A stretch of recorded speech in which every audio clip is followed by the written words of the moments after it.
नमस्कार, आप live cities देख रहे हैं। मैं हूं गरिमा भारती।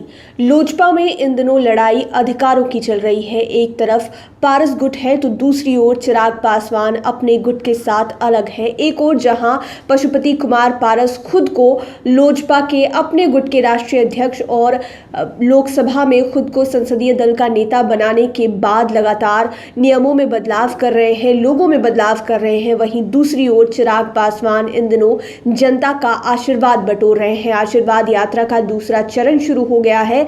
कल कटिहार जिले से शुरुआत हुई थी, लेकिन आज उनका काफिला पूर्णिया पहुंचा है। हम आपको तस्वीरें दिखाते हैं कि कितनी भव्यता के साथ चिराग पासवान का स्वागत पूर्णिया जिले में किया गया है। चिराग पासवान अपने सहयोगियों के साथ पूर्णिया पहुंचे हुए हैं और वहां पर बड़ी संख्या में कार्यकर्ताओं ने उनका भव्य स्वागत किया है। पूर्णिया पहुंचते ही पहले वीर कुंवर सिंह की प्रतिमा पर उन्होंने माल्यार्पण किया, जहां राजपूत करनी सेना के युवा जिलाध्यक्ष अनुभव सिंह राजपूत ने राजपूताना तलवार भेंट कर उनका स्वागत किया। इस दौरान जय भवानी के नारे भी गूंजे। आप जरा तस्वीरें देखिए।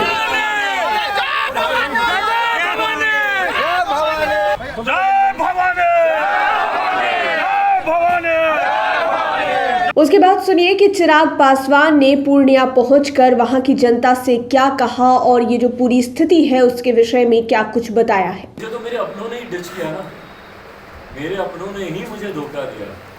और ईमानदारी से मैं बोलूँगा, आज की तारीख में मेरी वो हैसियत नहीं है कि मैं किसी दूसरे के ऊपर उंगली उठाऊँ। अगर मेरे अपने मेरे साथ होते तो दुनिया की कोई ताकत नहीं थी कि चिराग पासवान या रामविलास पासवान जी के परिवार को तोड़ सके या उनकी बनाई हुई पार्टी में फूट डालने का प्रयास कर सके। पर यहाँ पर खंजर हमारे अपनों ने ही पीठ में भोंका है। जब हम लोग सामने एक बड़े युद्ध की तैयारी कर रहे थे, एक बड़ी लंबी लड़ाई की तैयारी कर रहे थे, तो मुझे ये नहीं पता था कि मेरी पीठ पीछे एक महाभारत का युद्ध है जिसको मुझे अपने घर वालों के साथ ही झेलना पड़ेगा।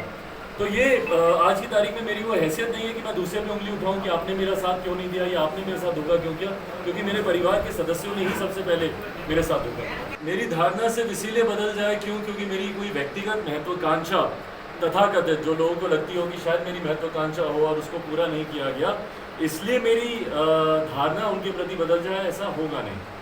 अगर मुझे सिर्फ मंत्री ही बनने का लालच होता तो आप इस बात को अच्छी तरीके से आप जानेंगे और मानेंगे कि मेरे पास वो समय था, मेरे पास तमाम वो संभावनाएं थी। अगर मैं इस गठबंधन में रहता, मुख्यमंत्री नीतीश कुमार जी की खराब नीतियों का समर्थन करता, उनके सामने नतमस्तक रहता, तो आज ना सिर्फ बिहार में मेरे 2 मंत्री होते, आज मैं केंद्रीय मंत्री की हैसियत से आप लोगों के सामने मैं मौजूद होता। पर सिर्फ सत्ता का लालच मेरा लक्ष्य नहीं है। जिनका लक्ष्य है उनको मुबारक हो और उनको वो सुख प्राप्त भी हो गया। पर सत्ता का लालच ना मुझे रहा, ना मेरे नेता आदरणीय रामविलास पासवान जी को रहा। मेरे नेता उन बहुत चुनिंदा नेताओं में से एक हैं जिन्होंने खुद सत्ता को लात मारने का काम किया। मैं 2002 की बात कर रहा हूँ। केंद्रीय मंत्री होने के नाते अगर उन्हें लगा कि कहीं पर उनके विचारों के साथ कहीं पर समझौता हो रहा है, तो उन्होंने तुरंत उस वक्त केंद्रीय मंत्री पद से उन्होंने इस्तीफा देना उचित समझा। पर वहीं कहीं कुछ ऐसे लोग भी हैं जो मंत्री बनने के लिए ना सिर्फ परिवार को बल्कि पार्टी, जिसको हमारे नेता हमेशा माँ की तरह सम्मान देते थे, कुछ लोग ऐसे हैं जो कि मंत्री बनने के लिए ना सिर्फ परिवार को बल्कि माँ समान पार्टी को भी धोखा देते हैं।